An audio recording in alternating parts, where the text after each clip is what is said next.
Okay, today we're going to be taking a look at 4 really interesting Microbrand watches. We've got a hand-wound mechanical watch modeled after the first Chinese dive watch. Axios is stretching out of their comfort zone, putting together a kind of dress watch with a cool sector dial. Swedish brand Octon has sent in one of their dive watches. And I've got RZE's new titanium compressor dive watch to check out as well. This is the April Microbrand showcase. Let's take a look.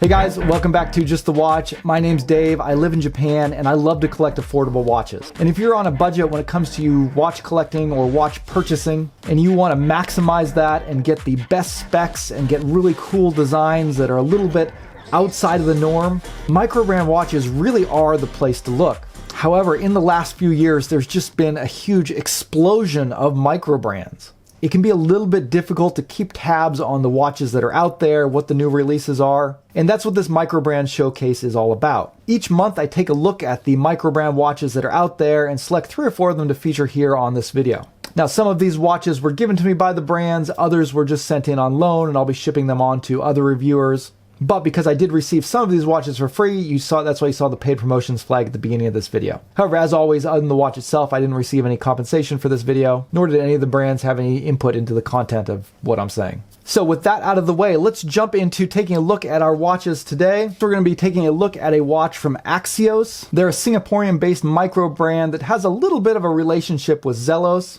And that, I think, particularly comes through in the build quality of the watches that they produce and the value that they offer. When they launched their first watch, the Ironclad, it's a very classically styled watch. It bore a lot of resemblance to the Rolex Submariner, but since then their designs have been getting more and more kind of unique, and that continues with the Tribune that we're taking a look at today. With the Tribune, Axios is kind of venturing into new territory here. I think the intent here is to make something like a dress watch, but this is not your traditional dress watch. It features a very detailed sector dial, a large crown, and a very broad bezel. And it also features primarily brushed surfaces over the entire watch. I think the name Tribune really is perfect for this watch. To me, it really kind of evokes this kind of mid-20th century vintage style. And I think this is a watch that you can wear as a dress watch or just as a stylish casual piece. As I've kind of come to expect with Axios, there's no corners cut at all here. You're getting a premium Miyota 9000 series movement, some of the best case finishing that you're going to find in this price range, particularly on the lugs. They've done just a spectacular job creating this kind of twisted lug effect that's sort of reminiscent of what Omega does on their Aquaterra model. And a beautiful boxed sapphire crystal with a rounded edge to it. The key dimensions to keep in mind here are the 38mm case with a compact 45mm lug-to-lug and a very slim 10.4mm of thickness, making this one of the slimmest watches you're going to find in this price range. This helps the watch to wear very comfortably on the wrist and also makes it completely suitable for wearing with a dress shirt where you need something that can slide under a cuff. And the reason they're able to make the watch this slim is because of that Miyota 9000 series movement. This is a premium high beat movement from Miyota that's meant to compete with Swiss alternatives. And one of the features of this movement is that it is a very slim movement. They have this one listed as a Miyota 9015 on the case back. However, I suspect it might actually be a Miyota 9039. This is a no-date watch. However, the Miyota 9015 is a movement that features a date function. And so normally, if this were a 9015 movement, you would have a ghost date position on the crown. I've been completely unable to detect that. This is one of the no-date versions of the 9000 series movement like the 9039, or they've somehow disabled the date function on the 9015. Either way, it's great to see that on this watch that doesn't feature a date on the dial, they've managed to pair it up somehow with a movement that also doesn't have a date position on the crown. The details and finishing on this watch are outstanding. The slender blued hands are just absolutely beautiful, contribute to the premium feel of this watch. And the detailed printing on the dial is extremely crisp and highly legible. They'll be releasing this in a number of different colorways. The one that I have features a forged carbon dial. This dial is really cool to look at, with very interesting patterns worked into it as you kind of see different layers of metal kind of pressed together. This all kind of shimmers in the light, giving you very interesting light play as well. But it's kind of an interesting choice for a dressy watch. It kind of has more of an industrial feel to it. So if you're going to go with the forged carbon, I think you're going to get something that's a little bit more casual than some of the other colorways. However, the combination of the dark forged carbon dial and the also dark blued steel hands really makes this colorway difficult to read in dim lighting. And that's probably the biggest con that I have with this watch. The hands are already very delicate and slender to begin with, so you really need a contrasting dial color to make them really visible. Axios is still working on their pricing and release schedule. I believe the plan is for this to go through some kind of a crowdfunding platform, but tentatively they're going to be releasing this at a super early bird price of $339, with that jumping up to $369 towards the end of the campaign, with a final retail price of $499. So that's a pretty big range of pricing. Obviously, the earlier you get in on this, the better deal this is going to be. I think at the super early bird, this is a very attractive value, but as you creep closer to that $499 retail price, I think this becomes a little bit more of a niche watch where you kind of need to really be sold on the brand or on this sort of unique sector style dress watch. Still, even at $499, it's a perfectly reasonable price for everything that Axios is offering you here. And I think this is a really cool, interesting direction for the brand to take. We're going to take a look at a watch from Merkur. Now, Merkur is a Chinese-based microbrand / watch manufacturer. They sell on AliExpress. They also sell direct from their own website. But they're a pretty small operation, and they put a lot of care into their watch design and into their build quality. Rather than focusing exclusively on kind of just ripping off other brands like Rolex and Seiko, they often dig into vintage watch designs and kind of mix and mash things and come up with some really beautiful watches. Now we're going to be taking a look at a really cool hand-wound mechanical watch that they've got out now, dubbed the First Chinese Diver. Let's take a look at it. The Merkur First Diver is a great little vintage-inspired, hand-wound Chinese watch that you can pick up for only $114. I really like that this watch is drawing its inspiration from vintage Chinese watches, rather than being like a direct ripoff of something from Rolex or Seiko like so many of the Chinese homage brands are doing these days. This is also a watch that comes in at under 40 millimeters, so it's going to wear well even on people who have slightly smaller wrists. However, keeping in mind that this is a budget watch, you are only getting a mineral crystal, which is going to be more prone to getting scratches. And the movement inside is a hand-wound Chinese mechanical movement. So long-term reliability on those and servicing options are probably going to be a little bit of a question mark here.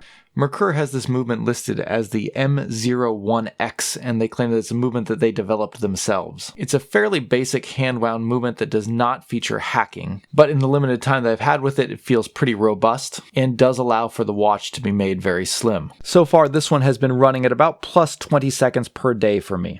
Now, Merkur seems to be implying that they drew the design inspiration of this watch from the first Chinese dive watch. And they have this watch in two versions. They have like a civilian version, which is this one, and then they put a bezel on one that they call the military version. This civilian one is kind of an interesting matchup because without the bezel and with only 50 meters of water resistance and this kind of slim, small case, it's not something you would typically call a dress watch, but the dial design and the handset definitely look like something you would get on a dive watch. So it's kind of hard to figure out exactly what this watch is trying to be. Functionally, I feel like it would make a great field watch, a really kind of unique looking casual everyday watch. It's compact, slim, comfortable on the wrist, and easy to read. And while the specs are basically what you would expect from a watch in this price range, the finishing I think really punches above this kind of $114 price point. The handset is nicely polished with very cleanly cut edges.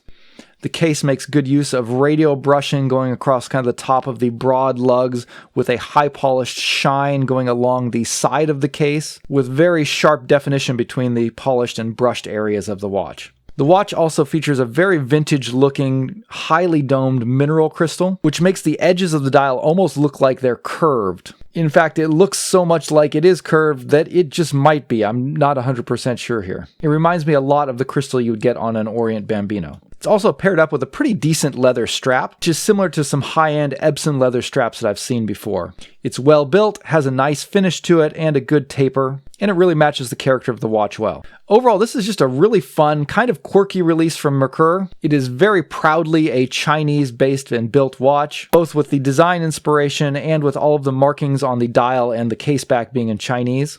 So I think it'd be a great choice for anyone looking to add kind of an interesting piece to their collection, or for anyone who's just looking for a unique everyday watch that's comfortable and well built. Just remember, this is a hand wind only watch, not an automatic, so you are going to have to be winding it pretty much on a daily basis. Okay, next we're going to be taking a look at a microbrand from Sweden, and that is Octon watches. They're a brand that a lot of you guys have requested that I take a look at, so when they offered to send in a watch for review, I took them up on it. They're all about dive watches. A lot of their dive watches have sort of a Tudor black bay sort of styling, but in a huge array of colors and different variations and things. They also offer a really fun customization service where you can kind of create your own watch on their site. That does come at a bit of a premium. The watch that we're going to be checking out is the Baltic Blue, so let's take a look. The Octon Baltic Blue makes a strong case for being the ultimate value dive watch. For $350, they're giving you all of the specs that you would expect, along with a few extras that you normally would not expect at this price range, like a highly articulating bracelet featuring screwed links and 300 meters of water resistance. And on top of this, the watch features great build quality, decent finishing, and a very attractive vintage style. I get the sense that Octon really knows what watch enthusiasts want out of a dive watch, because this watch really goes through and checks all of the boxes. You get an NH35 automatic movement, a sapphire crystal, and a crowd-pleasing 40mm case diameter. If you look through Octon's catalog, you're going to see a lot of influence from Tudor and the Black Bay, with some nods to Rolex as well. And I see that in this particular watch. I think the case and the bezel draws a lot of inspiration from Tudor, while the dial and hands really gives a lot of kind of vintage Rolex vibes.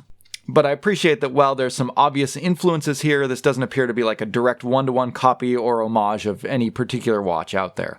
And I absolutely love the color scheme that they've gone here with this kind of deep blue dial and gilt gold accents. The hands and markers feature a very warm, vintage, kind of Fotina-toned look to the lume, which comes with the usual trade-offs. You do get a really great vintage look in the light, but not as bright a After Dark performance as you'd get with kind of straight C3, Superluminova. The bezel action is immensely satisfying. The crown feels very solid with no grittiness to the screwing and unscrewing. However, because they went with an NH35 movement with no date on the dial, this watch does feature a ghost date position. Finally, they've packed in just a really great practical kit with this watch as well. It comes in an extremely solid, impact-resistant plastic case that also looks to be waterproof. They threw in a really comfortable silicone rubber strap that kind of gives the watch a completely different look. And they included some really high-quality tools for sizing the bracelet. And all of these are just great, useful extras I think watch enthusiasts are really going to love and hold on to. So all in all, this watch may be lacking a little bit when it comes to originality, but I think it more than makes up for that with the value that it packs in. This is just a great, really well-made watch at this price range. Now, Octon Watches is also about to release that watch with an option to upgrade to, I believe, a Sellita Swiss automatic movement. So for those of you who are tired of the NH35, you'll have the option to get it there as well. Also, I will be doing a full review of this watch in the coming weeks, so if you're curious to learn more, keep an eye out for that one. Finally, the last watch we're going to take a look at today is a new watch from RZE. Let's check it out. With the release of the Resolute Supercompressor, RZE is really starting to flex their watchmaking muscles. This watch features everything that RZE has become known for, including a really cool, modern industrial design, a feather-light titanium case and bracelet treated with RZE's proprietary Ultra Hex scratch-resistant coating, and great build quality. But the Resolute Supercompressor also features a number of innovations and sort of new improvements that RZE is implementing here. And this is pretty obvious from the name, the Supercompressor. This watch features a somewhat unique case design modeled after vintage 1970s Supercompressor dive watches. This means that the case is engineered in such a way that as you go deeper underwater with this watch, the increasing water pressure actually compresses the case of the watch together, creating an even tighter watertight seal. Now, when I get around to doing the full review of this watch, we'll go into more detail about why this is cool and what that means. But for now, it's suffice to say that this is a very unique feature that is not typically found in dive watches under $1,000. It doesn't really add much functionality to this watch. The production version is still going to feature only 200 meters of water resistance, which is standard for dive watches. But it's a unique piece of engineering and a cool nod to a specific period in dive watch history. This watch also features a Miyota 90S5 high-beat automatic movement, which marks another new direction for RZE. Previously, they have relied primarily on the Seiko NH35. By upgrading to this Miyota 9000 series movement, they're getting a higher beat rate, a slimmer movement.